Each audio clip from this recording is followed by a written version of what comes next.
Guys welcome to CSS series. इस वाले video में हम देखने वाले सीएसएस जेड इंडेक्स प्रॉपर्टी क्या है। तो देखो, हमने पिछले कुछ वीडियो से देखा था कि सीएसएस पोजीशन क्या है। अब आई होप आपको समझ में आया होगा। आपको नहीं समझ में आया होगा तो प्लीज जाके एक बार देख लो। तो इस वाले वीडियो में हम देखने वाले सीएसएस में जेड इंडेक्स प्रॉपर्टी क्या होती है।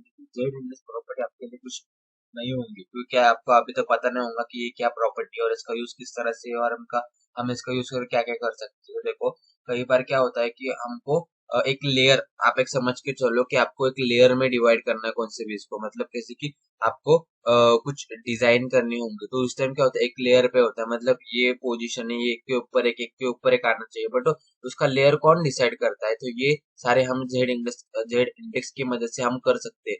तो ये किस तरह से कर सकते हैं, चलो मैं आपको करके दिखाता हूँ। सबसे पहले मैं आपको बताता हूँ कि क्या होता है। देखो, Z index property specifies the stack order of elements. Stack orders elements means क्या कि एक ऑर्डर में जाते हैं, मतलब कैसे कि Z index की प्रॉपर्टी होती है। तो Z index property when element position they when can overlap with other.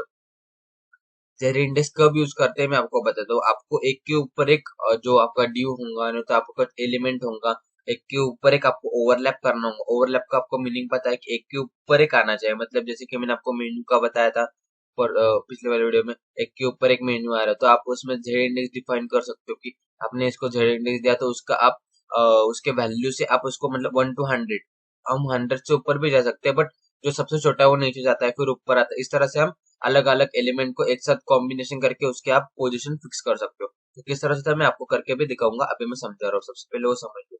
The English property specify with the stack order an element which is element should be the place in a font of behind of the others, and the elements can be have to the position to or negative orders। Mean देखो, यहाँ पे negative order भी चलती है और positive भी चलती है, और मतलब नंबर में डिफाइन होता है। देखो इस तरह से जेड इंडेक्स माइनस, आपने इसको माइनस किया तो माइनस भी जाएगा, प्लस मीन्स प्लस। इसका नॉर्मल जो होता है ना, जो सारे इसका मतलब डिफॉल्ट, इसको हम डिफॉल्ट बोल सकते हो क्या, जेड इंडेक्स जीरो होता है हर एक इसका। आप लेकिन उसमें क्या कर सकते हो, उसमें आप चेंज चेंज कर सकते हो। तो किस तरह से करते हैं मैं आपको करके दिखाऊंगा। चलिए विजुअल स्टूडियो के इधर मैं एक बार आपको करके दिखाता हूँ। देखो, हम विजुअल स्टूडियो के इधर आ गए। मैं सबसे पहले क्या करता हूँ, ये मेरे पास है अभी। सबसे पहले क्या करता हूँ, यहाँ पे एक ड्यू बना लेता हूँ आपको समझने के लिए, और इसमें क्या लिखता हूँ कि पैरा लिखता हूँ, मतलब 1। इस तरह से मैं यहाँ पे एक लिखता हूँ पैरा 1, और उसको मैं क्या करता हूँ, एक मैंने यहाँ पे दे दिया। फिर उसके बाद में मैं क्या करता हूँ, पी लिखता हूँ, पी के अंदर भी पैरा लिखता हूँ, पैरा 2, इस एक दिखाने के लिए, डेमो के लिए। फिर उसके बाद H1 लिखता हूँ, H1 में मैं अंदर लिखता हूँ para para para para para 3। लिखा मैंने। अब मैं सेव करके लाइव सर्वर में जाऊंगा। सबसे पहले आपको लिखना आ गया। अब ये तीनों अलग अलग है, इसमें मेरे पास आ गए। तो अभी मेरे पास क्या डी है, पी है, एच। मैं सबसे पहले सबको सिलेक्ट कर देता हूँ डी। उसके बाद में यहाँ पे लिखता हूँ पी, और पी के ऊपर नीचे, और उसके बाद H1। उसको सिलेक्ट किया मैंने सबको। मैं यहाँ पे इस तरह से सबकी एक साथ लिखूंगा, मैं कॉमन लिखने वाले। सबसे पहले मैं यहाँ पे बैकग्राउंड कलर लिखूंगा, बैकग्राउंड कलर। हाँ, तो मुझे यहाँ पे एक का कलर चाहिए ग्रीन, ग्रीन हो गया। एक का कलर मुझे चाहिए रेड, रेड। एक का कलर मुझे चाहिए ब्लू, थोड़ा डिफरेंट ब्लू। ठीक है, अभी लाइव सर्वर में जाऊंगा। इसका कलर क्या आ रहा है, इसका कलर, इसका कलर, इसका कलर क्या आ रहा है। तो अभी मैं क्या करता हूँ, ये सबसे पहले ना सबको पोजीशन दे देता हूँ। मतलब कैसे कि जैसे हमने सीखा था पोजीशन एब्सोल्यूट। आपने नहीं देखा होगा तो एक बार जाके वीडियो देख लो, क्योंकि वो नहीं देखा होगा तो आपको समझ में आने में थोड़ा दिक्कत होगी। तो ये होगा। तो अभी मैं क्या करता हूँ, ये गया। अभी मैं लाइव सर्वर में जाके आपको दिखा देता हूँ। पोजीशन होने के बाद अभी मैं इसको क्या करता हूँ, ये आने के बाद ये एक के लाइन के एक नीचे आ गए। सबका अभी टॉप दे दूंगा 0। क्या सब एक ही ऑर्डर में आ जाएंगे, टॉप 0, टॉप 0 दे देते। क्या आ गए सब, एक के ऊपर एक ओवरलैप हो गए। हो रहा है कि नहीं ओवरलैप, हो रहा है ना पोजीशन इसकी वजह से। अभी इसमें सबसे नीचे क्या है, देखो ग्रीन है ना, ग्रीन के ऊपर रेड है, फिर उसके ऊपर है ना उसके ऊपर है ना ब्लू है। तो उस तरह से होता है। तो देखो, ये अभी आ गया। तो अभी मैं सबसे ऊपर क्या है, रेड के ऊपर क्या है, ब्लू है।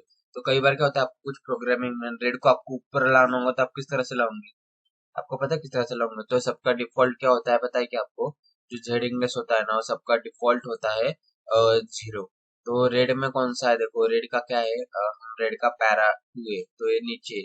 तो मैं इसको ऊपर लाने के लिए ना जेड इंडेक्स दूंगा, जेड इंडेक्स 0 दे दिया तो कुछ है क्या डिफरेंस नहीं, बट इसको मैंने 1 कर दिया, क्या होगा, ये ऊपर आ गया, आ रहा है ऊपर।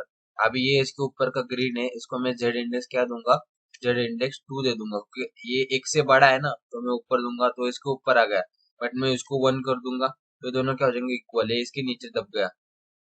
देखो अभी ये इसको मैंने क्या किया, फिर से 2 कर दिया, 12 हो गया, 2 कर दिया तो ये इसके ऊपर आ गया।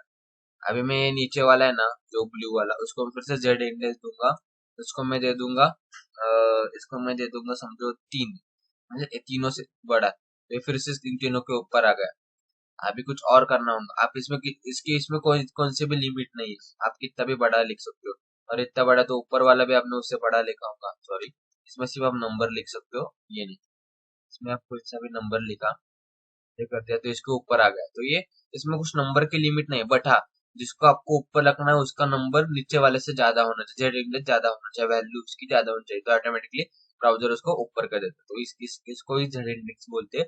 इसका यूज करके हम क्रिएटिव वेब डिजाइनिंग और उस तरह से कर सकते हैं।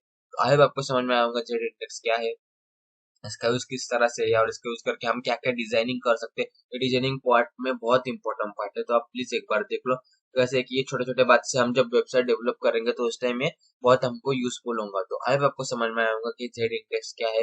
If you any query then comment me. Thank guys for watching this video.